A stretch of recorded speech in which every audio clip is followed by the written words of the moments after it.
Hi there. A lot of people have asked me after watching The Ultimate Weapon how I did the Matrix style bullet time fight scene. So I thought I'd make a little tutorial just to show you exactly how I did it. If you haven't seen it, this is what it looks like.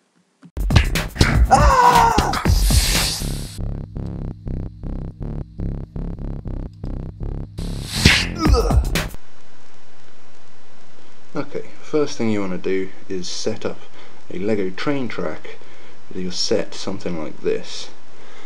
And the reason why I'm using a Lego train track is because when you put the Lego train car on, you can then mount your camera, represented by this Lego brick, on the top of it.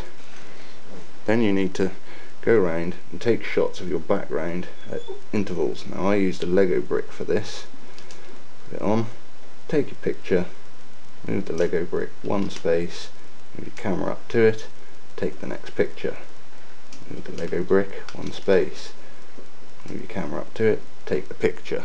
Continue this all the way round till your camera's over here. Then move it back. It's exactly the same position that you started at. Put in your characters. These you might recognise from The Ultimate Weapon. And then start again.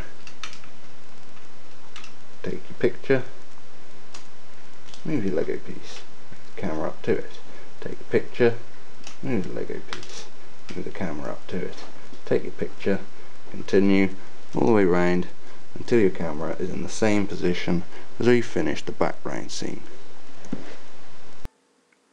Okay, so when you've done that and you've got it all uploaded onto your computer, you've turned them into stop frame animation little film footages, what you should end up with is two films, one of the background shot looking like this, and one of the characters actually acting it out. And here you can see I've green screened the background just to help add a bit of contrast to them. And this is really the trick here in getting them to float. As you can see, I've put him on top of two Lego bricks. And I'll show you how to take the Lego bricks out in just a second. But what you basically got is two pieces of film footage, and what I've got is a couple of JPEGs that I've used just at the start and finish, just to make sure that it all goes smoothly round. And because I don't need that footage moving, I can just use a JPEG in the background there. Right, so I've lined them all up, so I've got my two background pieces here and then the actual film footage. This one is the background and this one is the characters. And what I've done when it decides to load itself up, After Effects can be quite slow like this sometimes, depends on how much memory you've got. But when it finally decides to load up, yeah, you can see that what I've done is what's known as rotoscoping around the characters. So that takes out the Lego bricks that were propping up the man in the air, this guy here. I'll show you how that's done if I come into this composition.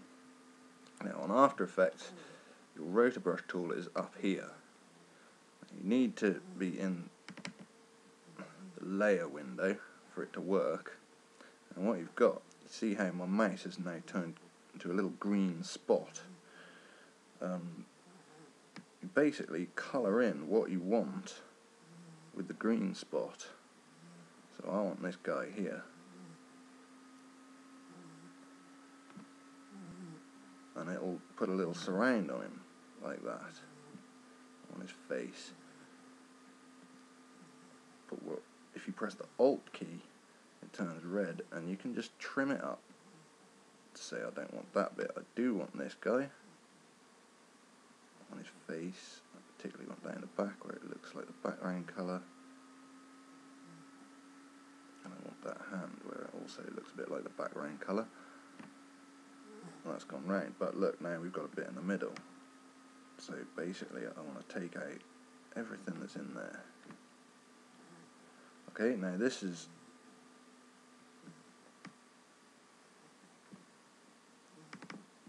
getting to look a little bit more like what we want. And then when you move into the composition window, you can see that it's actually taken out everything except for the two guys. And that's what we've basically got in this scene here. When you put it on top of the background, you'll notice that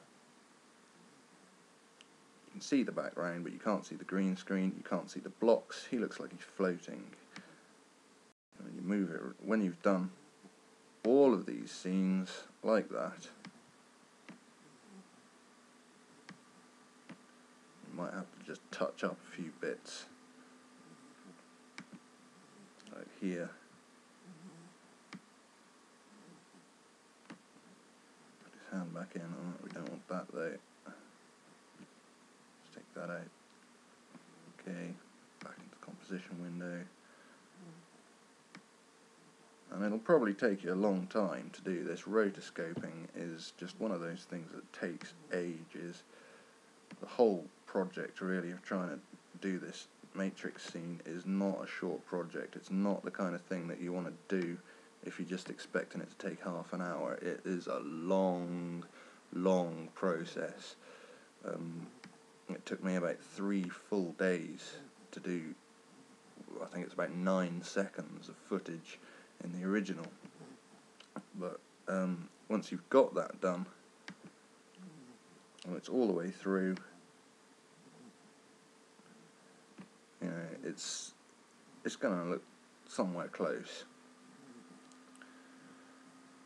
The next thing is to make sure that your characters are lined up with your background where they're standing.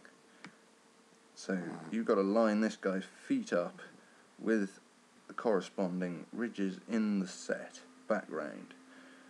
And if I go down here, select that, you can see all of these keyframes where I've actually had to move each frame around, the actual position of it.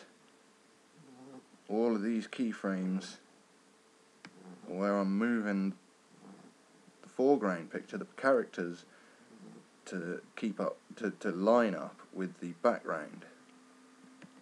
Now this is, I've had to do a lot of work on this because I actually used just a normal standard digital camera to take these shots. What you'd be much better off doing is using a web camera, and the reason for that is if you've got a decent stop motion software on your computer, you don't have to touch the camera to take the shot. I had to touch the camera, I had to press the button on top of the camera to take each individual shot, which meant there's quite a bit of variation, because every time you press that button it moves the camera slightly, which means everything's going slightly out of alignment, which is why I've got all of these keyframes, all of these down here, just to line it back up again afterwards. So if you use a web camera and you've got a decent stop frame animation software, something like iStop Motion or Stop Motion Pro on Windows, something like that, it'll make this process a hell of a lot easier for you. But yeah, I mean, that's basically it. Once you've lined them all up, you're gonna have footage, and this guy's floating, and because you've taken all your shots twice around on that train track, you've got the background moving around and you've got the foreground moving around. When you line them both up, you've got yourself a Matrix scene, almost exactly like what they did in the movie. Now the final thing that I did on this is I added a light layer. As you can see, a little camera up here. As I move it round, basically what I've done is added a light layer that makes the lighting on the characters the same as the lighting on the background. I'm not going to go into too much detail about light layers. There's plenty of tutorials on YouTube that you can learn more about that and After Effects with. But I mean, that's basically it. And as far as I know, so far on YouTube, it's only the Ultimate Weapon that has this style Matrix bullet time fight scene in it, with the sort of panning around freeze frame shot effect. But I mean, hopefully after this tutorial, maybe a few more people will try it. It takes a long time, but I think it's worth it if you can do it. If you haven't seen the Ultimate Weapon, go check it out. It's a pretty good video if you like that sort of surrealist comedy, or you've just got a wrong sense of humour. It's quite funny, so go and watch it. Anyway, that's pretty much it for this tutorial.